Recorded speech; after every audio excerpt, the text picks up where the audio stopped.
Hey Glam fam, welcome back. Yes, as you can tell, I'm not in front of the camera today.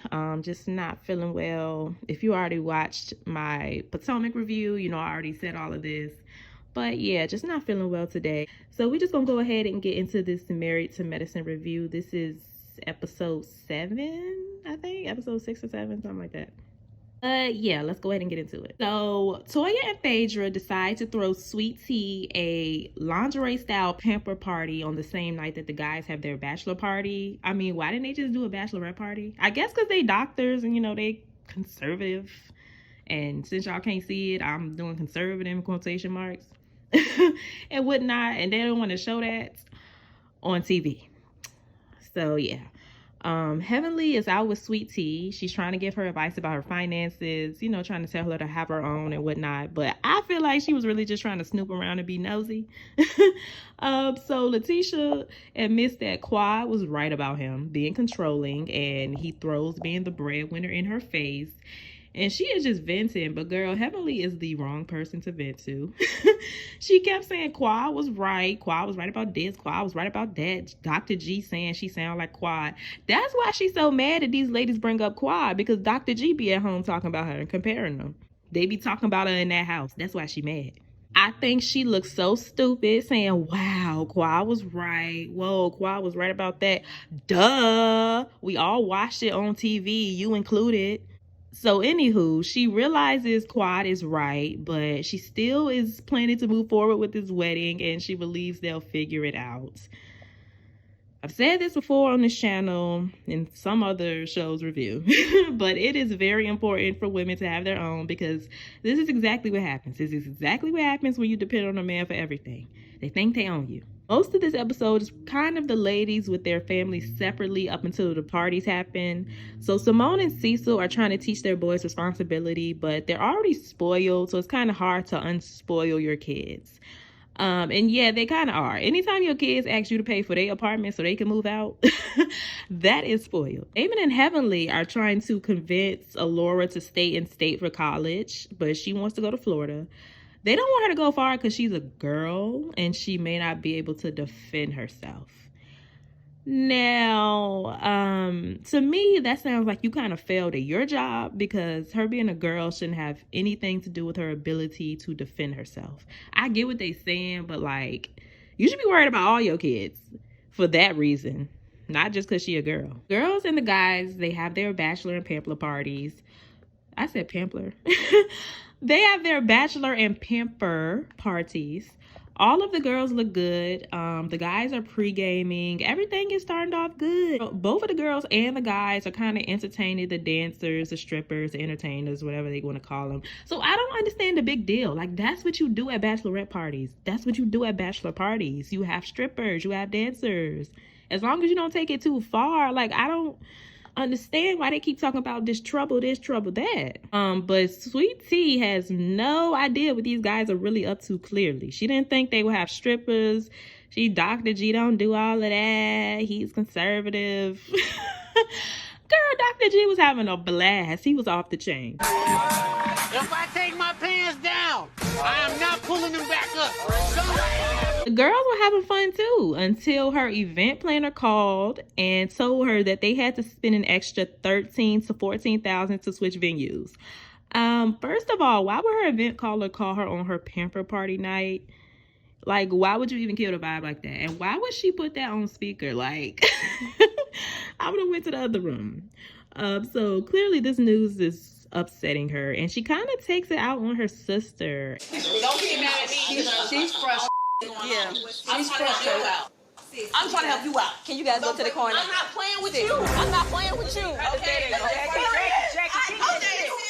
Why you always f***ing me? I'm not. You just upset because goddamn, it's your sister. It's your sister. No, come here. And that was the whole tantrum we saw in the preview, which is funny because they kind of made it seem like it was going to be because Quad showed up, which I was hoping it wasn't, and I'm glad it wasn't, but it was still weird and unnecessary. I don't know if it was the liquor or some underlying issues she has with her sister, or if she was really mad about that venue. But she was acting like she wanted to fight her sister. The guys are having a great night per usual. The drama is always with the ladies. The guys be turning up. Dr. G is wilding. He is trying to get everybody in trouble. Damon is not budging.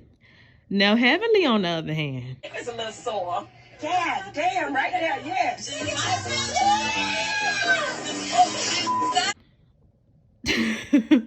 so they go back to the ladies, and while Letitia is in the back cooling off, Heavenly done told the ladies that Letitia told her all of their business about Dr. G being controlling and this and that, and getting on her about the finances. And Heavenly don't think that they ready to get married. It's a little too late for that, but just Heavenly being messy. Quad finally shows up. Phaedra brings her in right after Letitia calms down. And Heavenly is the only one excited to see her. None of the other ladies felt like she should have been there. Phaedra simply said she brought her around because they keep asking about her. I mean, that's fair. They do keep asking about her. Is she coming? I know you hang with Miss Quad. You know what? I haven't heard from her. Really, have you even talked to her? Have any of y'all talked to her? Oh, I've talked to her. I don't think she has any animosity.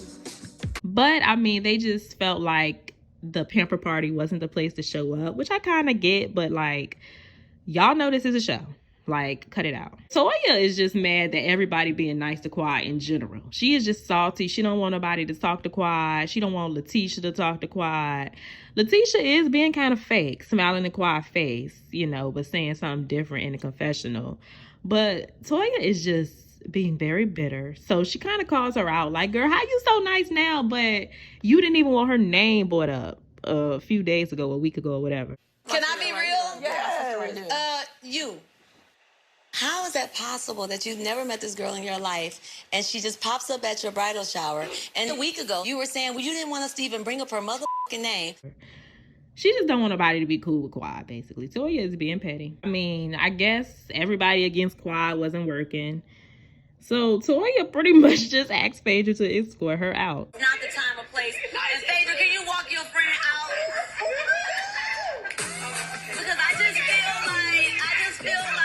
Would you like for me to say, can I, or should I leave? I think it's best for this occasion for you to leave. Yeah, the episode ended there. Toya was just being very salty. That was so weird. It didn't seem like Sweet Tea would have said anything if LaToya wasn't pressing it so hard. I think Letitia probably low-key didn't want her to show up, but I don't think she would have told her to leave if Toya wasn't pressing it so hard. So that was unnecessary to me. And next week is the wedding drama in quotation marks, because they just always have some sort of drama leading up to a wedding on these shows. They got to make it pretend like the wedding ain't gonna happen and whoop-de-whoop-de-woo, but yeah, whatever. So I just feel like, is this season just gonna be about Letitia? And then we got the other little storylines on the side, because I'm kind of over it already, because I just don't think that they're a good fit. And then, like, she's like trying not to have Quad around. Like, girl, what you thought this was? You thought you were just finna come take her spot and you were just finna kick her off the show like that? Like, that is the only reason we are remotely interested in you. Because we want to see you interact with Quad. Like, why are you trying so hard to get rid of her? That's your storyline. But yeah, y'all let me know what y'all thought about this episode in the comments down below. Stay happy, healthy, and all of that good stuff. I will be back in front of the camera very soon, and I will see y'all in my next video. Bye.